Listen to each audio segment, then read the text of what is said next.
So in the first video on section 6.1, we talked about what happens when you add, subtract, multiply, or divide a constant or doing both at the same time. What happens to the mean and standard deviation, okay? This video is going to talk about what happens if you actually add entire variables together or you subtract them. What happens with the mean and standard deviation then? So that's the main focus of this video. There's one rule for mean and there's one rule for standard deviation, or in fact we're talking about variance in this video to connect the two ideas. Okay, so let's say Erin is another person with a Jeep Tour company and she has a different distribution of 2, 3, 4, 5 and 0.3, 0.4, 0.2, 0.1, and they want to combine the businesses together. So what can they expect as their mean? What can they expect as their standard deviation? How do we actually calculate that? So we're going to call T the x plus y, the sum. We'll call D the difference, x minus y, and we'll see what happens with the mean and standard deviation of each. Just for your records, the mean of this distribution for Erin, mean or mu y is 3.10, and the standard deviation is 1.0897. And that's going to help you when you start combining the variables together. So in order to combine Pete and Erin, we need to know the rule for the mean of the sum of random variables. So the mean of the sum of random variables is going to be the sum of the mean. Okay, so in general, the mean of the sum of the random variables is the sum of their means. So if I want to find the mean of T, and that's x plus y, you're going to find the mean of x plus the mean of y. That's it. Mean is super simple. If you're adding the variables, and you want to find the mean of the total, it's the total of the means. That's it. Now, variability is different. Means are going to be easy. Standard deviation spread is going to be a little bit different. First of all, if the variables are independent or dependent, you're allowed to do this. So regardless if they're independent or dependent, you can add the means together. But what's different about range, standard deviation, variance, then the actual variables need to be independent to add those or combine those. This is because we only have variable or the probabilities for each variable and not conditional probabilities. So for example, if two events are independent, we only have to know each individual's probability. So probability of A happening, probability of B happening. So imagine this is the probability for Pete's table and it's the probability for Erin's table. We know both of those. And that's when they're independent. That's this equation right here. But the probability of two events happening when they're dependent, the equation changes just one factor here.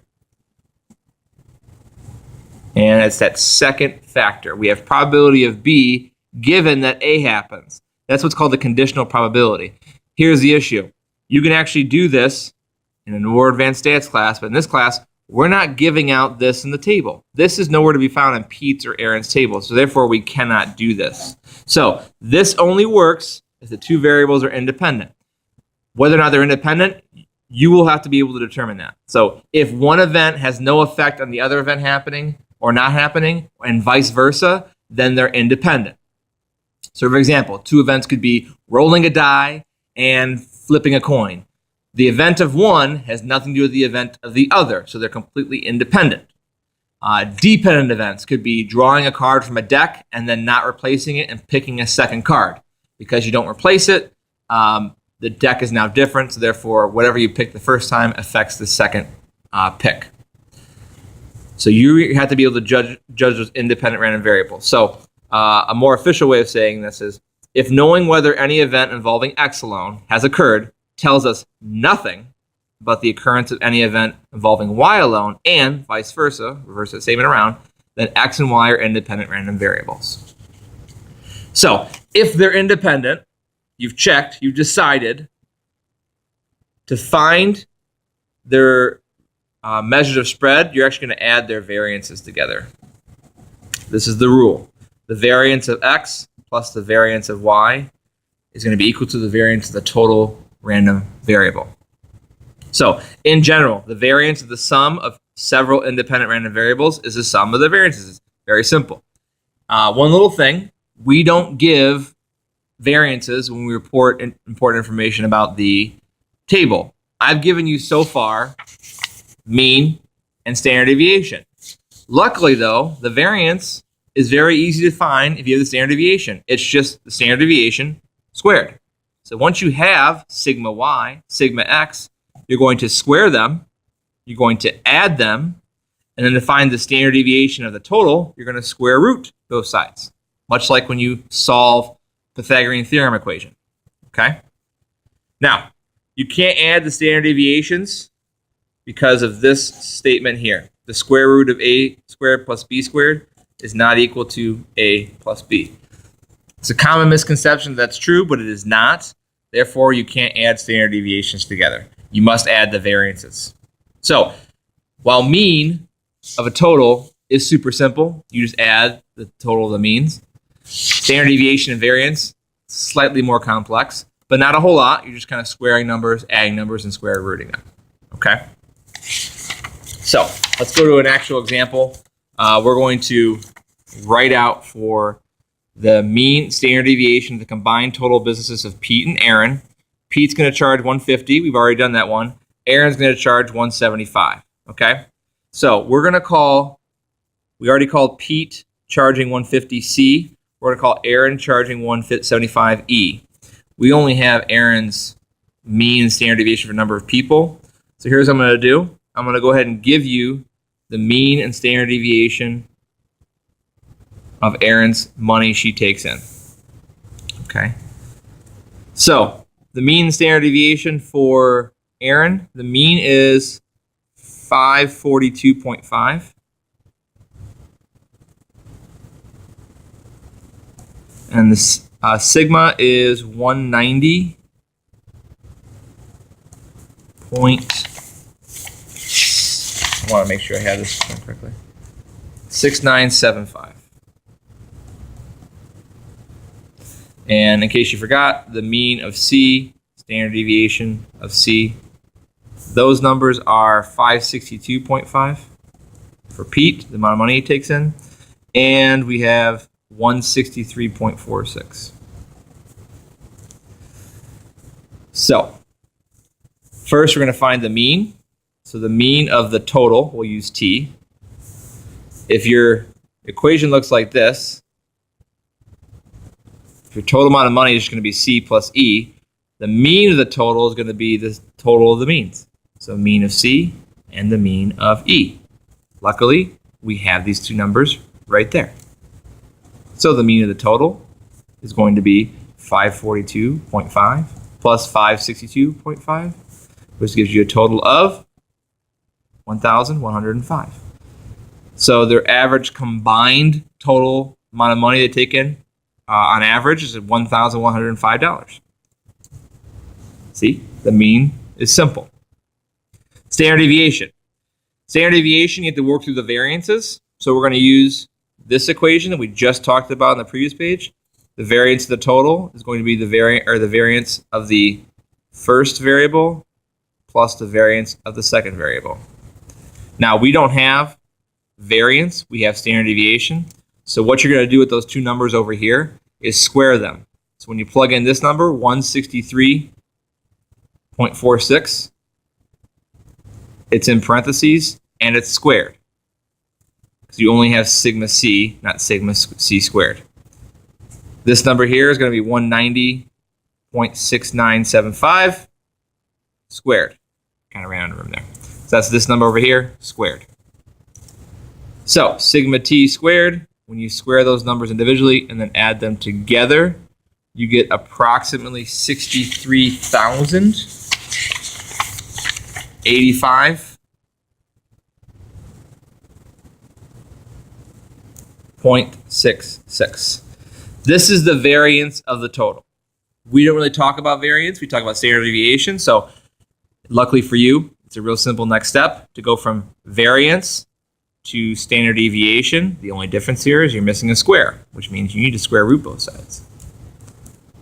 And when you do that, you get approximately 251.17. So on a randomly selected day, their combined amount of money will differ from the mean by $251.17. All right. That's how you find the combined standard deviation and mean for two random variables that are being added together. Now, moving on to the difference of random variables. We're going to change this T to a D to stand for difference. If you want to find the difference of random variables and the expected mean or value of that is also simple, like before. The mean of the difference. The mean of the difference is the difference of the means.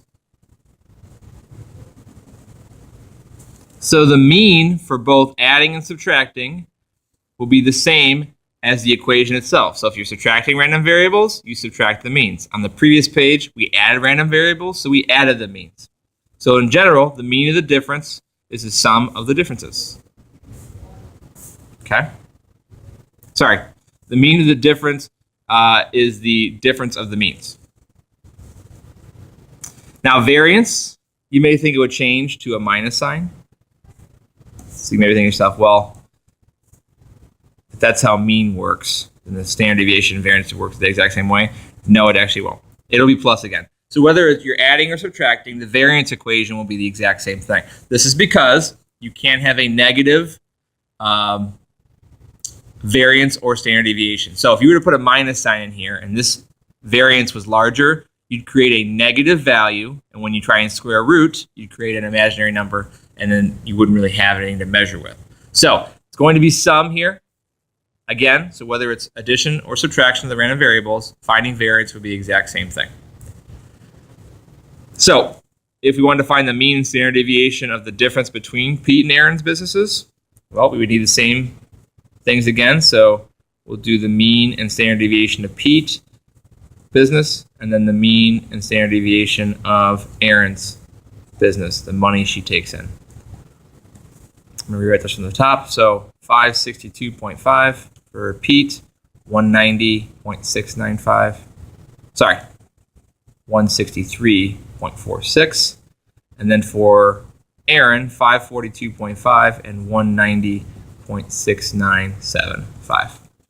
So first, find the mean and standard deviation. So the mean of the difference is going to be Pete and Aaron. The difference is going to be Pete minus Aaron. So mu C minus mu E. Now in this case, it is possible to get a negative mean. So we're going to do 562.5 minus 542.5. And when you do this, the mean of the difference is going to be 20. So on average, the difference between these two is about 20. Okay? So, simple, just like before with the means, when you add them, you subtract them with the same thing. You follow the exact same operation. If you're subtracting them, subtract the means. Variance, remember from this rule right here, whether it's addition or subtraction, it'll be this exact same equation again. So you can copy this work from the previous problem right down here. It'll be the exact same work. So the variance of the difference will be equal to the sum of the variances. So we got 163.46 squared here plus 190.6975 squared. We'll skip the steps above and we'll repeat the exact same standard deviation. So on a randomly selected day, the amount of money taken in will vary by $251 approximately from the mean 20. Okay, so that means some days, because this number is bigger than that, some days that Pete will make more money and some days Aaron will make more money depending on the situation or depending on the day. But overall, on average, Pete makes more money by $20 on average, but the standard deviation kind of tells that it goes back and forth on random days. So to recap, the rules that are important here. If you add the random variables together, if you want to find the sum of the means, you want to find the mean of the sums, you find the sum of the means. So the mean of the sum is equal to the sum of the means. If you want to find the mean of the differences, if you subtract them, the mean of the differences is the difference of the means. Variance is weird in that it's the sum whether you add the variables or whether you subtract the variables. It does not matter. You will add the variances together.